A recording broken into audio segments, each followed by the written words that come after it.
अस्सलाम वालेकुम students, welcome to our channel. आज के दिन हम हाजिर हुए हैं बहुत इंटरेस्टिंग वीडियो के साथ, जिसमें हम शेयर करेंगे 2022 समर के पेपर को। पेपर 2 हो हमारा इंशाअल्लाह ताला। देखते हैं, आज इसमें हम दो क्वेश्चन डिस्कस करेंगे, question 4 and question number 5। Going to be very interesting video, so please in touch. जो भी क्वेरीज हो वो आप हमसे शेयर कर सकते हैं। आइए स्टार्ट करते हैं। इस वीडियो में हमारे पास क्या क्या चीज़ें मौजूद हैं आपके लिए।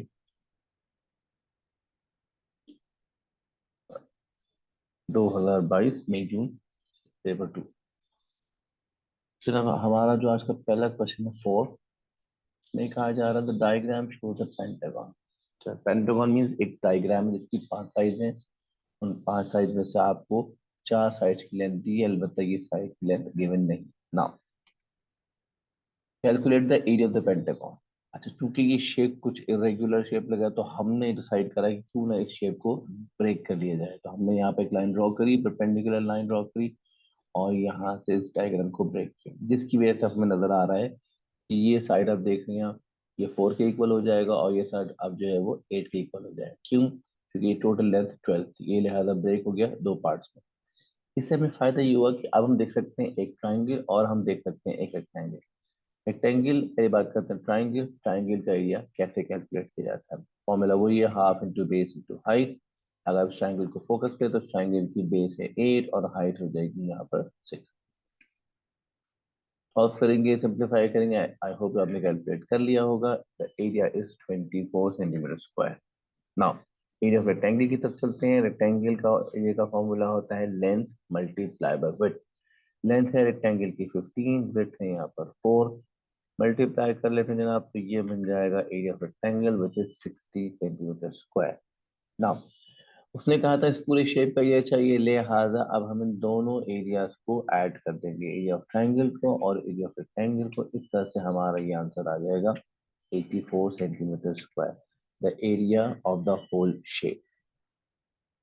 आइए जनाब आगे बढ़ते हैं। नेक्स्ट क्वेश्चन पार्ट में हमसे क्या कहा जा रहा है जनाब, find the perimeter of the pentagon. Perimeter means sum of all side. जैसे कि मैंने शुरू में कहा, इस डायग्राम में एक साइड मिसिंग है, तो जनाब पहले इसकी फिक्र करें ये साइड लेंथ क्या होगी। Go back to again diagram. मैं इस डायग्राम को फिर ब्रेक करके दिखा रहा हूँ ताकि हम बासानी इस लेंथ को कैलकुलेट कर सकें ना। अब देख सकते हैं, yes first calculate the length L. Which length? Yes this is the length L, जो हमें सबसे पहले कैलकुलेट करनी होगी ताकि हम पेरीमीटर मालूम कर सकें। For this purpose as you can see it's a right angle triangle, means हम पाइथागोरस थ्योरम का इस्तेमाल करेंगे। पाइथागोरस थ्योरम याद है आप लोगों को? पाइथागोरस थ्योरम को अप्लाई करते वक्त इंपॉर्टेंट चीज ये है कि your hypotenuse should be correct. अगर आप वो हाइपोटेन्यूज सही फिक्स कर देते हैं, परपेंडिकुलर बेस का कोई मसला नहीं है, हर हाल में आंसर ठीक आएगा। जनाब हमने वैल्यू फिक्स की है, परपेंडिकुलर 6 हो जाएगा, बेस हमारा 8 हो जाएगा। इसको हम कैलकुलेट करेंगे, 36 और ये 64, इन दोनों को ऐड करेंगे 100 बनता है। स्क्वायर रूट लेंगे दोनों तरफ and we will get length 10 centimetre. अब हमें रिक्वायर है perimeter. Perimeter means we are going to add all the side of this shape. जनाब देखें, सबसे पहले हम 15 को ऐड कर रहे हैं, उसके बाद हम ऐड कर रहे हैं 4 को जनाब, उसके बाद हम ऐड कर रहे हैं 9 ऐड होगी। अब बारी है इस लाइन एल की, जो कि हमने 10 कैलकुलेट की थी। अब बची जनाब आखिरी साइड। अब मैं 8+4 लिखूं या 12 लिखूं, बात एक ही है, यूं हमारा पेरीमीटर कंप्लीट हो जाएगा। Let's see what is our answer. Yes 50 centimetre is the perimeter of the whole shape. जनाब अली, बढ़ते हैं हम अगले पार्ट की तरफ।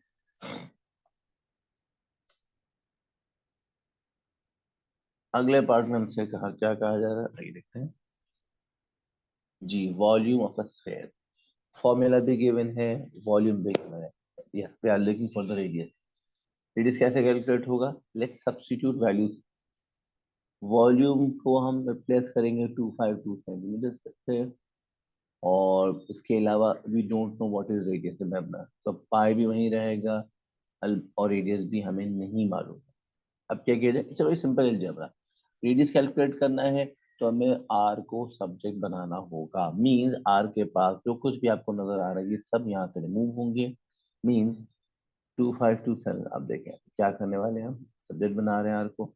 2572 के साथ मल्टीप्लाई हो जाएगा 3, उसके साथ डिवाइड हो जाएगा 4 और पाई, ये दोनों वहां जा करके इसके साथ डिवाइड हो जाएंगे। इस तरह आपने आर क्यूब को सब्जेक्ट बना लिया। अब दूसरी बात, चूंकि यहाँ पर आर क्यूब लिखा हुआ है, हमें सब्जेक्ट बनाना है आर को, लिहाजा यहाँ से इस क्यूब को हटाना होगा, और क्यूब हटाने के लिए हम दोनों जानिब क्यूब रूट का इस्तेमाल करेंगे। जनाब कैलकुलेटर अलाउ है, आप कैलकुलेटर में फिक्स कीजिए and you will get your result. और जनाब रेडियस आपका आता है 8.4995। According to three significant figure ये रिजल्ट बन जाता है 8.5 सेंटीमीटर। तो इस स्फेयर का जो रेडियस है वो हमारे सामने आ गया है 8.5 सेंटीमीटर। जनाब अब बात करें वो क्यूबॉइड की। क्यूबॉइड की डायमेंशन हमें मेंशन कर दी गई हैं। कह रहे हैं कैलकुलेट द सरफेस एरिया। जनाब पहली बात, यहाँ पर लेंथ हमें दिख रही है 22.5 है, विड्थ हमें दिख रही है 6 है, और हाइट है 2 centimetre. Yes, what is the formula? Yes, total surface area का फॉर्मूला देख लेते हैं जनाब। Yes, 2 times length and width, यानी हर एक का एक पेयर बनना चाहिए। लेंथ का पेयर बनेगा विड्थ के साथ, लेंथ का पेयर बनेगा हाइट के साथ, और हाइट का पेयर बनेगा विड्थ के साथ। आइए जनाब यहाँ वैल्यू सब्स्टिट्यूट करते हैं। लेंथ और विड्थ हमें मालूम है, देखिए लेंथ की जगह 22.5 आया, विड्थ की जगह 6 आ गया। फिर देखिए लेंथ की जगह 22.5 आया और हाइट की जगह हमने 2 रख दिया। इस तरह से हमने वैल्यू सब्स्टिट्यूट कर दी। पेपर 2 है, कैलकुलेटर अलाउ है, केयरफुली इनको कैलकुलेट कर लेते हैं जनाब। आप देख सकते हैं 22.5 को मल्टीप्लाई करके ही रिजल्ट आ रहा है। अब इनको ऐड कर लेते हैं जनाब, तो ये बन जाता है कुछ एरिया 384। लिहाजा आपका टोटल सरफेस एरिया आएगा of the shape of this cuboid is 384। जनाब अब आपसे अगली फरमाइश ये कह रहे हैं, cube of edge x centimetre has the same surface area as the cuboid. Cuboid का सरफेस एरिया हम पहले कैलकुलेट कर चुके हैं। अब बात हो रही है क्यूब की। क्यूब कौन सा शेप होता है जनाब? क्यूब वो शेप होता है जिसकी तीनों डायमेंशन सेम हो, लेंथ विड्थ हाइट तीनों की तीनों सेम। जनाब टोटल सरफेस एरिया फिर रिकॉल कर लेते हैं। टोटल सरफेस एरिया का फॉर्मूला आपके सामने हम दोबारा लिख दिया है, जो हम पिछले पार्ट में यूज करते हैं। अलबत्ता इंफॉर्मेशन हमारे पास ये आई है कि total surface area of a cuboid and total surface area of cube are same, ये हमें पहले से बता दिया गया है। Total surface area of cuboid था 384, जो हमने पिछले पार्ट में कैलकुलेट करा। Total surface area of cube के लिए हम यहाँ पर सारी वैल्यूज फिक्स करेंगे। अलबत्ता what we know, length width और हाइट तीनों ही सेम है। Let's see what happens. Yes, as you can see, length की जगह x आ गया, विड्थ की जगह x है, लेंथ की जगह x है, हाइट की जगह x है, हाइट x है और विड्थ x। जब हम x को x से मल्टीप्लाई करेंगे तो ये बन जाता है एक्स स्क्वायर, है ना? आप देख सकते हैं x square x square x square, bracket के अंदर एक्स स्क्वायर सेम है, लिहाजा वो ऐड हो जाएंगे, दैट मेक्स 3x स्क्वायर, और फाइनली ये बन जाता है 6x स्क्वायर। अब चूंकि मुझे चाहिए x की वैल्यू, 6 से रिमूव करूंगा, 6 रिमूव करूंगा, वहां जाकर डिवाइड हो जाएगा, और फिर डिवाइड करने के बाद ये बनता है जनाब 64। स्क्वायर रूट लेंगे क्योंकि हमें स्क्वायर हटाना है एक्स के ऊपर से, तो मतलब स्क्वायर रूट लगेंगे, एल हमारे पास आ गई 8 है। लिहाजा आपके इस क्यूब की जो एक एज है, लेंथ है, वो 8 सेंटीमीटर है। चूंकि क्यूब है लिहाजा लेंथ विथ हाइट तीनों की तीनों सेम होंगी। भाई जनाब अपने नेक्स्ट क्वेश्चन की तरफ चलते हैं। जनाब इस क्वेश्चन में कहा जा रहा है, a group of students each complete a puzzle. अच्छा जनाब ये हमारे सामने कुछ टाइम लिखे हुए हैं, स्टूडेंट्स को कुछ पजल दिए जाते हैं और ये टाइम है सेकंड्स में, नोटिस कीजिएगा। 8 से लेकर 120 सेकंड्स तक 13 स्टूडेंट है जो इस पजल को कंप्लीट कर लेते हैं। 120 सेकंड से लेकर 140 तक जो बच्चे कंप्लीट करते हैं उनकी तादाद, उनकी क्वांटिटी है 26। ये आपके सामने एक टेबल रखा गया है। क्या पूछ रहे हैं? Find the number of students who took 2 minutes 20 seconds और less to complete the puzzle. जनाब अली वो बच्चे कितने होंगे जिन्होंने 2 मिनट से 2 मिनट 20 सेकंड से कम टाइम लिया है? अच्छा जनाब पहले देखिए, 2 मिनट 20 सेकंड का मतलब ये बनता है कि ये होंगे, हाँ गौर कीजिएगा, देखिए मैंने यहाँ 2 को मल्टीप्लाई किया 60 से, क्योंकि 1 मिनट में 60 सेकंड होते हैं, इसलिए हमने मल्टीप्लाई किया, ये मिल मिला के जनाब बनता है 140 सेकेंड। यानी अब हम उन बच्चों की बात करेंगे जिनका टाइम पजल सॉल्व करने का 140 सेकेंड से कम है या 140 सेकेंड। अब देखिए सब नजर डालते हैं जरा। जब हम 140 सेकेंड उससे कम कह रहे हैं तो हमारे जहन में एक सेक्शन तो ये आ गया, क्योंकि वो ये बच्चे हैं जो कि 140 से कम ले रहे हैं, यानी कि 13 स्टूडेंट्स। और इसी तरीके से हम ये आप देख सकते हैं, ये वो बच्चे हैं जो कि ये भी 140 से कम टाइम कंज्यूम कर रहे हैं, लिहाजा हमें इन दोनों को मिलाकर जवाब देना होगा। अब ये बन जाते हैं 39 स्टूडेंट्स। तो 39 स्टूडेंट ऐसे हैं जो कि 140 सेकेंड से कम टाइम कंज्यूम कर रहे हैं, या in other word they are consuming 2 minutes 20 second less. You got answer 39। तो ऐसे 39 स्टूडेंट्स हैं। जी जनाब, अब हम क्वेश्चन के अगले हिस्से में चल रहे हैं। टेबल हमारे पास वो मौजूद है, कह रहे कैलकुलेट द मीन। चलना पहले मीन, अक्सर बच्चे यहाँ पर कंफ्यूज होते हैं और वो मीन कैलकुलेट करने के लिए इंटरवल्स का डिफरेंस यूज करते हैं। Repeat, no, not at all. आप हमेशा यहाँ पर यूज करेंगे mid value, never the difference. ख्याल रखिएगा। अच्छा जनाब, अब सवाल ये पैदा होता है कि मिड वैल्यू कैसे कैलकुलेट किया। भाई जी, मैं दिला दूं दोबारा। दोनों बाउंड्री यानी लोअर बाउंड्री और अपर बाउंड्री को ऐड कीजिए, डिवाइड बाय 2 कीजिए and you will get the mid value. तो अगर हम 80 और 120 को ऐड करते हैं सॉरी, हम ऐड करते हैं तो ये बनता है 200, और 200 को डिवाइड बाय 2 कर दें तो ये मिल जाता है 100।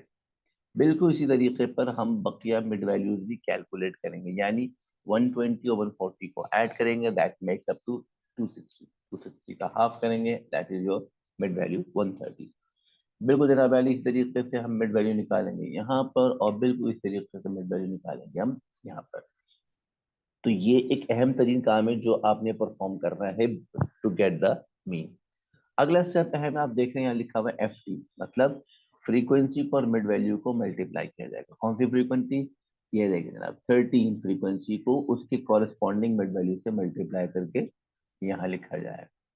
सेम एज 26 को 130 से मल्टीप्लाई करके यहाँ लिखा जाएगा। 27 और 145 को मल्टीप्लाई करेंगे और ये नंबर यहाँ आ जाएगा। 24 195 मल्टीप्लाई होके यहाँ आ जाएगा। अच्छा जनाब, इसे तो काम कर लिए, मीन कैसे आएगा? मीन कैलकुलेट करने के लिए क्या करना होगा, आइए आपको समझाते हैं। समेशन एफ, समेशन एफ का मतलब है सारी फ्रीक्वेंसी ऐड कर लीजिए। आइए देखते हैं, सारी फ्रीक्वेंसी ऐड कर लेते हैं। 13 26 27 और 24 को ऐड करके फ्रीक्वेंसी बनती 90। यानी हमारे पास इस ग्रुप में 90 स्टूडेंट है जो इन्वॉल्व हैं। सेकंड का हमें क्या करना होगा, summation F T. Summation F T mean सारी जो हमने प्रोडक्ट निकाले थे इन सब को हम ऐड करें। जनाब देख लेते हैं इन सबको ऐड करके हमारा रिजल्ट क्या बनता है। तो ये बनता है 13,275। मीन के फॉर्मूला के मुताबिक आपने करना क्या है, इस 13,725 को डिवाइड कर देना है 90 से, टोटल फ्रीक्वेंसी। लेट्स सी क्या आंसर आता है हमारा। और जनाब इन दोनों को डिवाइड करने का आंसर आता है 147.5। तो this is your mean of the given data. तो फिर दोहरा दूं, मीन कैलकुलेट करने के लिए मिड वैल्यू निकालनी हो तो मिड वैल्यू निकालने के लिए हम डिफरेंस का इस्तेमाल नहीं करते। हम इन दोनों लोअर और अपर बाउंड्री को ऐड करते हैं और डिवाइड बाय 2 करते हैं, तो जाके हमें मिड वैल्यू मिलती है। ठीक है सरकार, ये हमने मीन कैलकुलेट कर लिया। आगे बढ़ते हैं जनाब।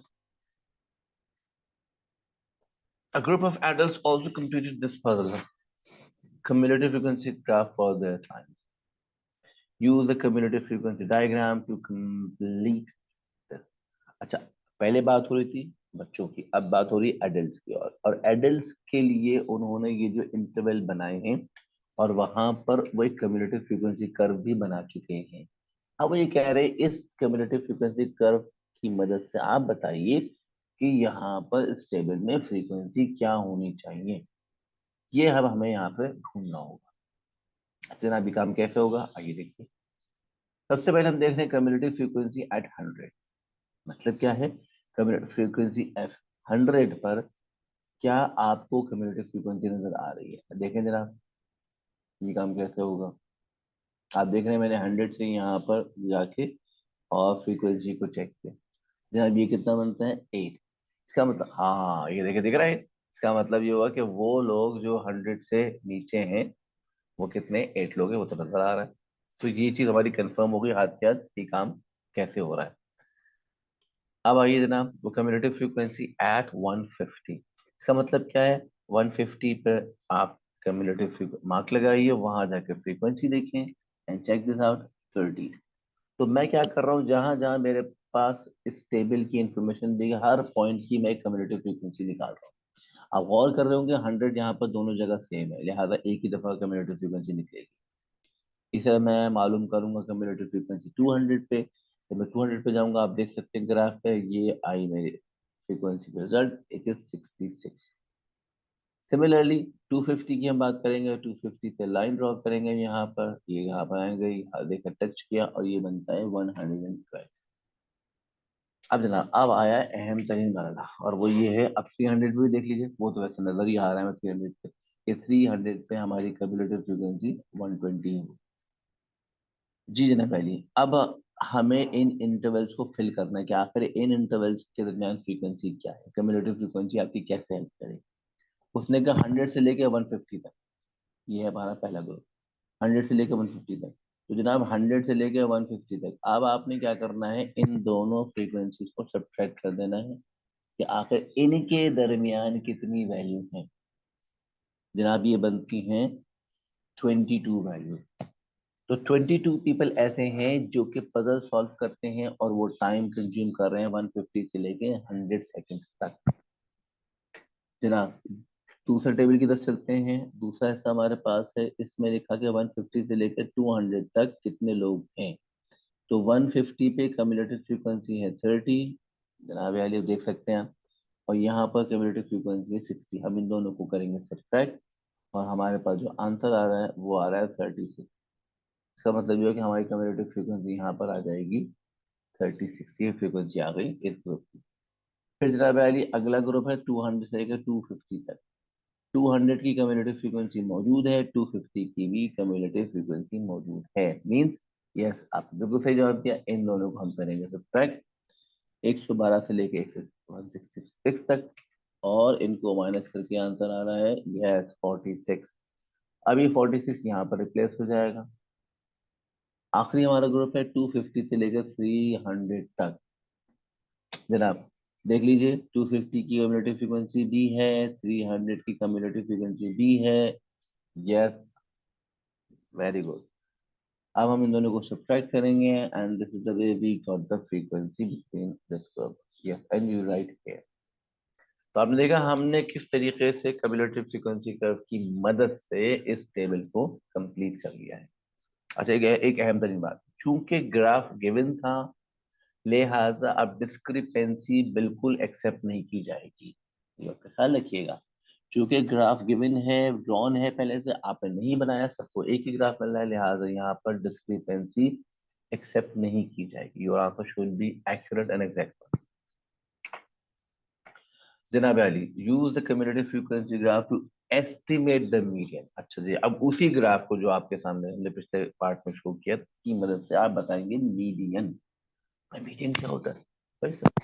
Median is the middle most number, yes middle most number कैसे आएगा जनाब, ये देख लीजिए, आपके पास टोटल फ्रीक्वेंसी है 120 और 120 का हाफ हो जाएगा 60। अगर 60 पे जाके देखिए वैल्यू आपको क्या नजर आ रही है, the value is your median, let's find it, it's going to be 195। अच्छा थोड़े बच्चे कंफ्यूज हो रहे होंगे, ये वैल्यू कैसे आपने कैच करी, वेरी सिंपल। आप नोट कीजिए 150 से लेकर 200 तक आपको 10 स्मॉल बॉक्सेस नजर आ रहे हैं, यस इसका मतलब ये हो कि दीज 10 बॉक्सेस कवर्स 50 वैल्यू। तो हाँ, अगर हम 50 को 10 से डिवाइड कर दें तो हमारे पास एक स्मॉल बॉक्स की वैल्यू आ जाती है विच इज 5। आप देख सकते हैं मैं 200 से एक बॉक्स पीछे हूँ, इसका मतलब ये हुआ कि मैं 5 माइनस कर दूंगा and it's going to be 195, this is by median.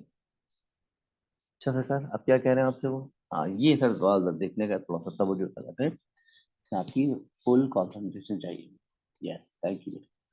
55% of the adults took 125 seconds and k seconds to complete the puzzle. 125 second से ज्यादा और k सेकंड से कम, इस टाइम लिमिट में जो लोग पजल सॉल्व कर रहे हैं उनकी तादाद है how much? Yes, it's given 55%। पहले और टोटल लोग हैं कितने? Yes 120, very good. अगर मैं 120 का 55% पहले कैलकुलेट कर लूँ तो मुझे आइडिया हो जाएगा कि इनके दरमियान कितने लोग मौजूद हैं। I hope you have idea 55% किस तरह कैलकुलेट किया जाएगा। और ये हमारे पास आ गया 66। इसका मतलब ये होगा कि 125 यानी 125 और के टाइम लिमिट के दरमियान 66 पीपल एग्जिस्ट करते हैं। चलना वैली। अब आइए कम्युनिटी फ्रीक्वेंसी ऑफ 125। क्या मतलब उसका? कि 125 और उससे बिलो कितने लोग हैं जनाब? देखिए 125 पे हमने लाइन मार्क करी, यस। और यहाँ देखेंगे कि आखिर यहाँ पर वैल्यू क्या आ रही है। तो जनाब ये आ रही है 18। Means cumulative frequency of 125 is 18। तो 125 से नीचे जो है 18 लोग हैं, 125 से ऊपर के तक 66 पीपल है। तो मैं कह सकता हूँ कि के से बिलो यानी के की जो कम्युलेटिव फ्रीक्वेंसी है वो कितनी हो जाएगी? 18 प्लस 66 बन जाएगी, मीन्स 84। Yes, how much? 84। अब मैं 84 फ्रीक्वेंसी की मदद से मालूम करूंगा व्हाट इज द टाइम। अब देख सकते हैं मैंने वाई एक्सिस पे 84 मार्क करके यहां से मालूम करा है। Yes, it's 215। तो पता चला कि आपका जो टाइम है 125 से लेकर 215 तक बीच में 66 पीपल आ रहे थे और के की वैल्यू आपको मालूम हो गई, यस 215। चलिए हाँ valley, thank you. Yes, thank you very much बच्चों। ये हमने इस पेपर के 2 क्वेश्चन कंप्लीट कर लिया अल्हम्दुलिल्लाह। टू लाइक दिस वीडियो, इंशाल्लाह जो भी क्वेरीज हो वो आप हमसे शेयर कर सकते हैं। कोई बात समझ में ना आई हो उसको जरूर डिस्कस कीजिएगा। I am going to come again with some more videos. इस पेपर को मजीद इसके हवाले से हम शेयर करेंगे, उसके मजीद क्वेश्चन हैं वो हम डिटेल से डिस्कस करेंगे in our next video. Thank you very much, बहुत शुक्रिया आप लोगों का। टेक केयर, अल्लाह हाफिज।